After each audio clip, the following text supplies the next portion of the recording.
Welcome back to the channel, guys. This is WolfbaneGame, and we're back again with a brand new video. This is a review on Assassin's Creed Revelations. As you can see, I'm back at the beginning of the game because I accidentally deleted my save. But that's fine. So this game is set after Assassin's Creed Brotherhood. We still play as Ezio Auditore da Fiance like we did in Assassin's Creed 2 and Brotherhood. This game is set in the year 1511 to 1514. Your goal is to find 5 Masyaf keys to open up the library in Masyaf.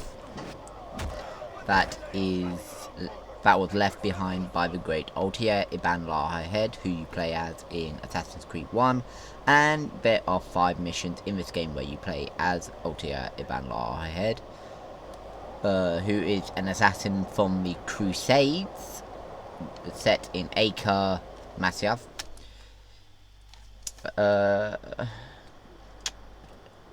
But anyway, Masyaf is just a small part of the game. Your main city in the game is actually called Konop. I'm gonna butcher this, but Konap. Nope, I'm not even gonna try. It's basically Istanbul. Kononopoli, I believe that's how you pronounce it. Anyway, anyway, the combat is very smooth. So basically, we've seen Ezio from his early 20s to now his early 60s. And he's still, he's gotten slower, but not naive, and his skills has not varied or lowered in any means whatsoever. He still climbs pretty well. Yeah, he climbs rather slowly now, because of his old age, but he actually fights more cleanly, with a lot more harsh and brutal finishes. As you can see, the game is absolutely beautiful in Masyaf. And yeah, basically this is a altogether brilliant game. It's my favourite Assassin's Creed Ezio game by far, just because of the story, and you play as 2 different assassins basically. You play as Ezio Auditore da Fiance from 3/4 of the game, but you also play as Altair Ibn Lahed in 5 different missions, and Altair is still my all-time favourite assassin. So just playing as him, it just made this game brilliant in my opinion. We even get to see how both of their stories ended, both Ezio's and Altair's missions, well, not missions, but life's end, basically. Lives as assassins, and everything like that. This game was amazing. The puzzles in this game isn't as hard as they were in Brotherhood or number 2, which is even better, because the puzzles were super annoying. Right, so we've done everything I can say about the story without spoiling too much, and same with combat and the world. So now it's time to talk about present day. You still play as Desmond Miles in present day, but present day actually changes a little in this one, because you're not actually outside of the Animus. You're stuck in the Animus, on the Animus Island, which is the guts of the Animus, after the events of Assassin's Creed Brotherhood main present day story. And yeah, it's super sad what happened, but we find out why it had to happen in the present day, which is perfect. And now let's open up the weapon wheel so you can see how it's changed over the years. So this is what it looks like now. It definitely changed a lot. I'm probably not going to proceed any further from here, because unfortunately this is where it starts to get a little spoilery. So I'm going to kill these guys to show off a little bit more of combat. But unfortunately, I'm not going to see its upcoming cutscene. So let's pause it. So, let's see. What else is there?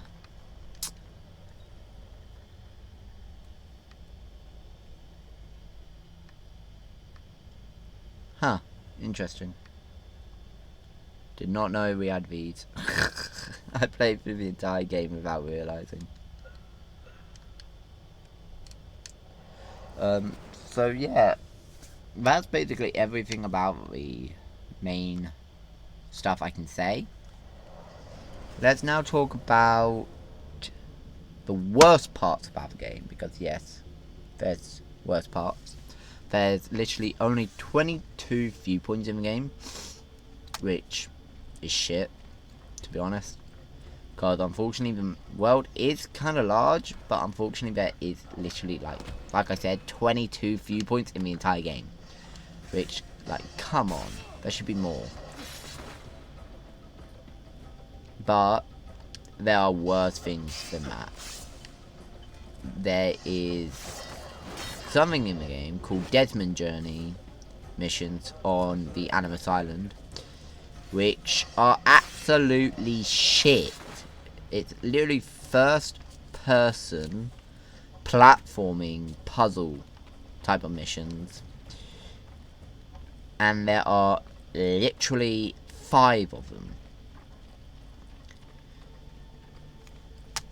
Yeah, I like the backstory behind them. Like, each one you complete, you get a different backstory to Desmond's early life before the Templar Order kidnapped him at the beginning of Assassin's Creed 1.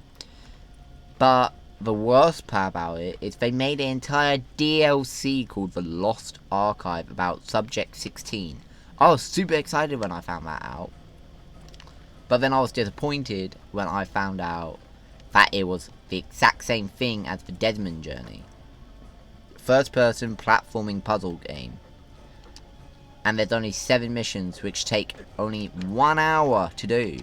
So if you paid money for it, which I believe it was like £15 in the UK when the DLC first came out, when the Assassin's Creed Revelations first came out in 2011, then you guys would be super disappointed that you spent real money on a DLC that you complete within an hour.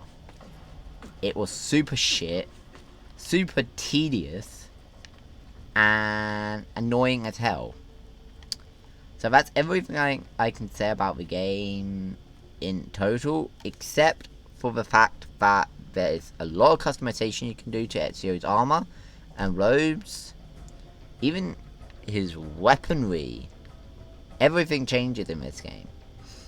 So always make sure you get enough money and visit every blacksmith you can to upgrade Ezio's armor, because yes, it doesn't just upgrade his armor, but it also increases your health, and later down the line it also adds something amazing to your armor. Not going to say much more on that. And now that is everything I can say about the game. There's 9 memory sequences to the entire game to complete, and you'll be satisfied with how they ended this game. So that's all I can say. Time for a review or rating. It's my favourite Ezio Auditore da Firenze game, and I'm going to give it an 8.5, which is higher than my rating for Assassin's Creed Brotherhood, which is by far my least favourite Assassin's Creed game in the entire franchise. So keep that in mind. And it's the same rating I gave Assassin's Creed 2. I would give this game a higher rating, like a 9 or 9.5, if the game was a little bit longer. Because unfortunately, like I said, only 9 memory sequences, whereas all the other Assassin's Creed games, except for number 1, was over 10 sequences. Number 1, there was only 7 sequences, so this was only 2 more. But all the others, like I said, was 10, 11, 12, 13 memory sequences.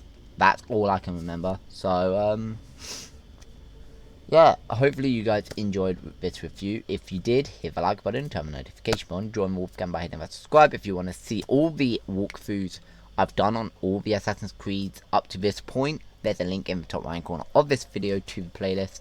So go check that out. And if you're excited to watch me do Assassin's Creed 3, then stay tuned, because that is the next walkthrough we are doing. Until the next video, this is WolfbaneGaming, signing off.